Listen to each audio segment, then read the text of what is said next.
Realmente não existe um testemunho mais revelador e mais devastador do que o de um padre triste.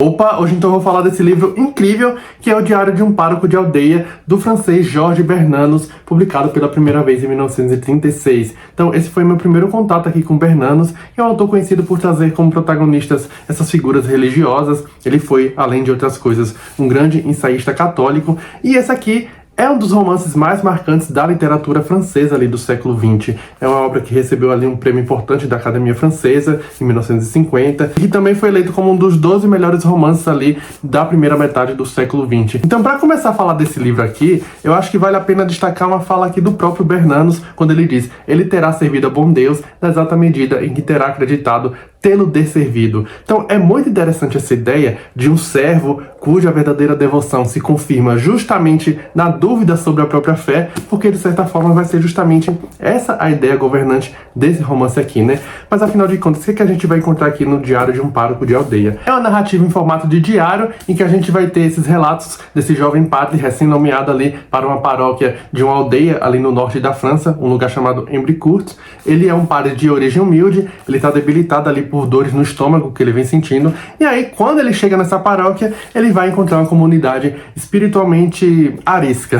Então ele vai enfrentar ali o desprezo da população, a hostilidade também da elite rural que habita ali na região, ele vai enfrentar ali a zombaria das crianças também, a quem ele tenta ensinar a catequese, e para além desses dilemas externos, a gente vai acompanhar a luta desse padre aqui contra a corrosão bem lenta ali da sua própria fé. Então é a história de um homem encarregado de transmitir a fé, mas que vai lutar para sustentar a sua própria, né? E aí esse diário que ele está escrevendo vai funcionar então como um testemunho muito íntimo aqui desses tormentos, né? De um lado ele tem essa responsabilidade de conduzir as consciências dos seus paroquianos, e do outro essa percepção ali da sua fragilidade, das suas dúvidas, da sua solidão também. Então a gente está vendo esse verdadeiro servo de Deus, mas que não deixa de ser um homem marcado pelas próprias misérias, pelas próprias fraquezas e também pelos próprios traumas, conforme a gente vai acompanhar aqui mais pra frente. Eu tô me referindo a esse protagonista o tempo inteiro apenas como padre, porque ele nunca vai revelar o próprio nome dele aqui nos relatos, né? Então, ser padre ali no interior da França, no início do século XX,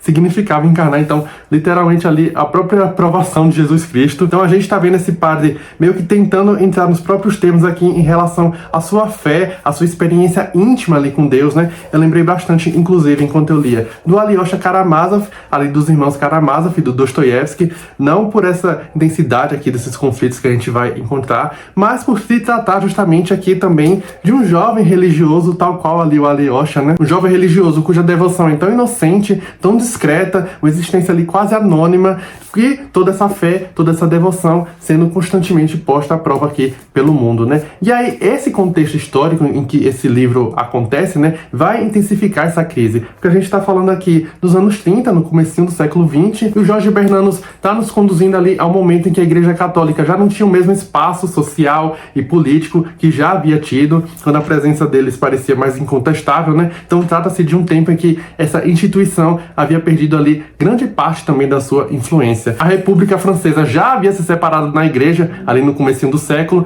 e aí os seminários eles já não produziam mais sacerdotes oriundos das elites, né? Mas sim padres pobres, como vai ser o caso aqui do nosso jovem herói, né? Padres que vinham ali de origens mais humildes. Então aqueles homens eram enviados ali a paróquias nos interiores, paróquias que pouco os acolhia, e em vez de encontrar um prestígio, né, encontravam justamente a incompreensão. Então a gente tá vendo essa rejeição aqui desses fiéis em relação a esse jovem padre, né? Tanto pela indiferença daqueles fiéis em relação à igreja, quanto por aquela imagem tão frágil, tão doente que esse jovem padre aqui transmite, né? Aliás, o tempo inteiro o pessoal fica comentando como ele parece muito jovem, muito adoentado. É um romance que também vai colocar em lugar a questão dessa figura religiosa no mundo que começa a reconsiderar os seus valores. Então, chegando ali na aldeia, a gente percebe que as estruturas sociais ali ainda orbitam em torno de um conde e da sua família que habitam a região, né? Num castelo. Então, esse padre se vê obrigado não apenas a enfrentar esses limites ali da sua saúde, mas também as tensões opressões em uma sociedade que ainda está marcada por hierarquias de outro tempo. Dia terrível para mim,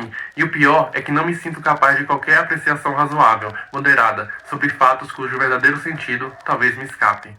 Conheci momentos de desatino, de amargura, mas então, e sem que eu percebesse, conservava ainda a paz interior. Os acontecimentos e os seres se refletiam nela, como no espelho ou na superfície de uma água límpida, e depois devolviam-me sua imagem. A fonte agora está agitada, turva.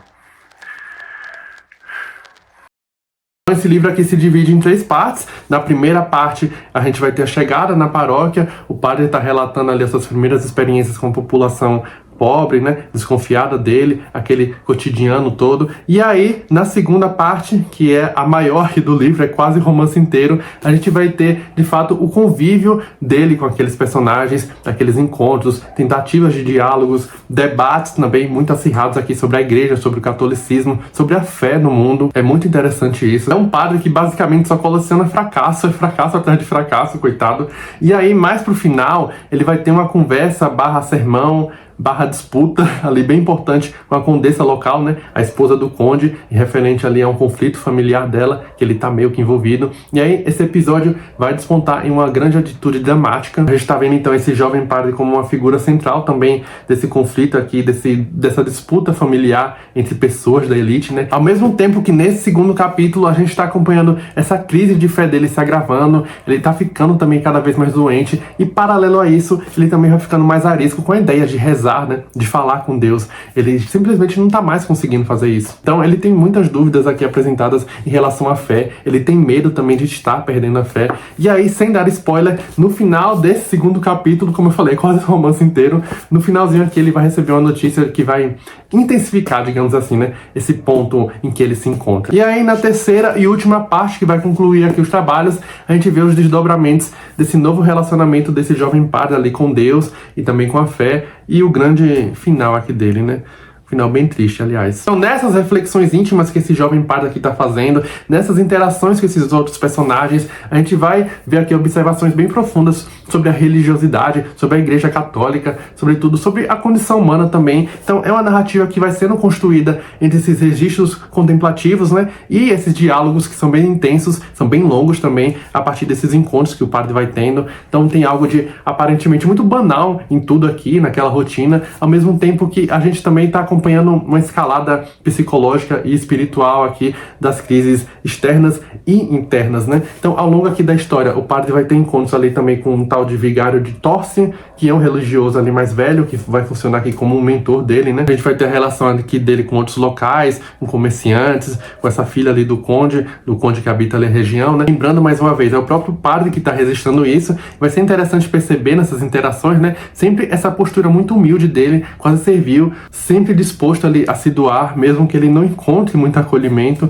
Então a gente está vendo a fé desse protagonista aqui realmente sendo atravessada pela dúvida, né? Ele acredita que está falhando, ele teme ali estar desservindo a Deus. E aí, voltando àquela frase do Bernandes que eu falei no começo, né, de que ele terá servido a Deus na medida que terá acreditado tê-lo desservido, é justamente essa contradição que vai ser o núcleo dessa narrativa, né? A fraqueza e a insegurança daquele jovem padre não estão afastando de Deus, conforme a gente vai perceber e conforme ele também vai perceber, né? Então vai ser justamente nesse movimento que a graça pode se revelar, né? A gente tá vendo esse jovem padre basicamente à beira da loucura mesmo em certos momentos. Então, só adicionando uma parte que eu esqueci de mencionar no vídeo, essa fala do Bernandes, ela me lembrou justamente um momento aqui num conto do Salinger que a gente encontra aqui no 9 Histórias, que é um dos últimos contos do livro, aqui o Período Azul de Damier Smith, em que a gente vai ter esse protagonista que ministrava ali um curso de arte à distância. Ele se correspondia com a freira que fazia esse curso. Eventualmente essa freira precisou sair desse curso por pressão ali do convento, se não me engano,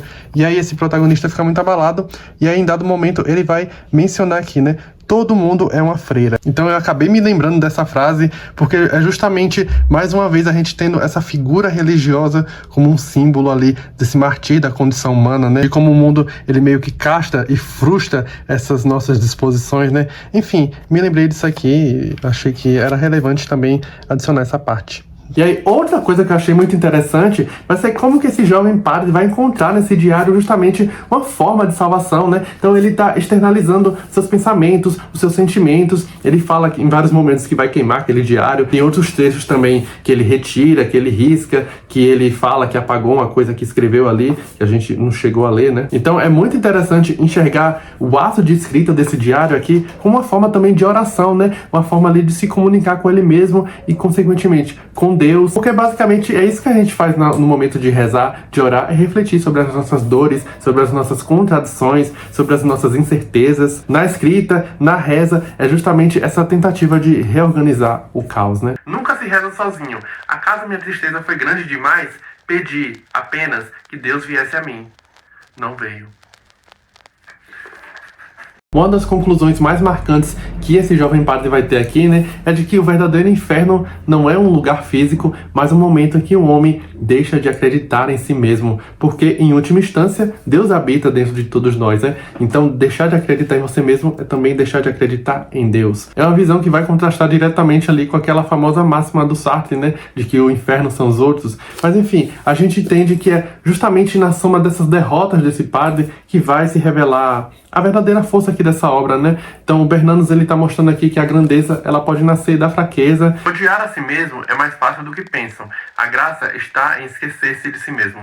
Mas se todo orgulho está morto em nós, a graça das graças consistiria em amar-nos humildemente a nós mesmos, como se ama qualquer dos membros de Jesus Cristo, entregue ao sofrimento.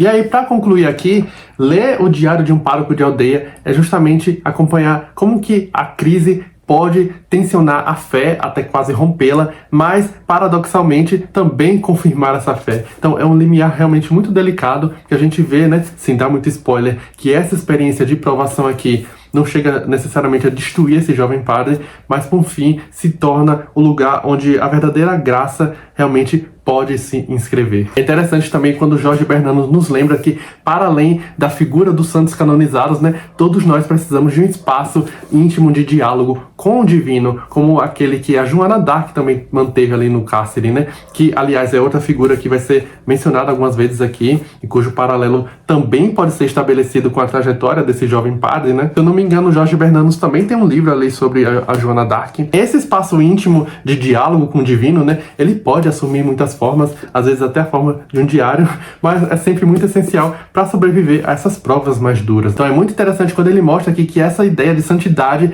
ela também pode se ocultar justamente na dúvida, na fragilidade, no sofrimento silencioso. Então, a partir da crise, do desespero, da revolta, finalmente da exaltação, né? Tudo isso vai ser resumido justamente na frase-chave que esse padre vai nos deixar aqui no finalzinho do romance, né? Tudo é graça. Assim, só a título de curiosidade, esse livro ganhou uma adaptação para filme realizada ali pelo fantástico Robert Bresson, que saiu ali em 1951. É um filme lindíssimo, é muito incrível como o Bresson vai traduzir visualmente essa melancolia, esses silêncios aqui do livro. A gente vai ter ali o Claude Ledoux no papel do padre. E assim, se você viu o filme antes de ler o livro, como foi o meu caso, eu já vi esse filme há algum tempo, né? É impossível dissociar aquela expressão, aquele olhar do Ledoux durante a leitura aqui do livro. O tempo inteiro eu fiquei imaginando ele aqui na figura desse padre. Aliás, é esse filme que também estampa a capa dessa edição aqui da editora Realizações. Enfim, o filme é incrível também,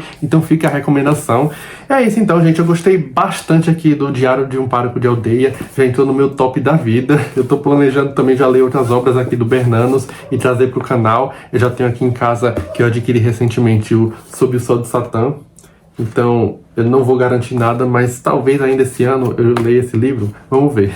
É isso então, se você gostou aqui do vídeo, deixa o seu like, se inscreve no canal se ainda não for inscrito, me conta aqui nos comentários se você já leu esse livro, o que é que você achou dele, se você já leu também outras obras do Bernanos, vou gostar muito de saber. Muito obrigado por assistir, um abraço e até a próxima.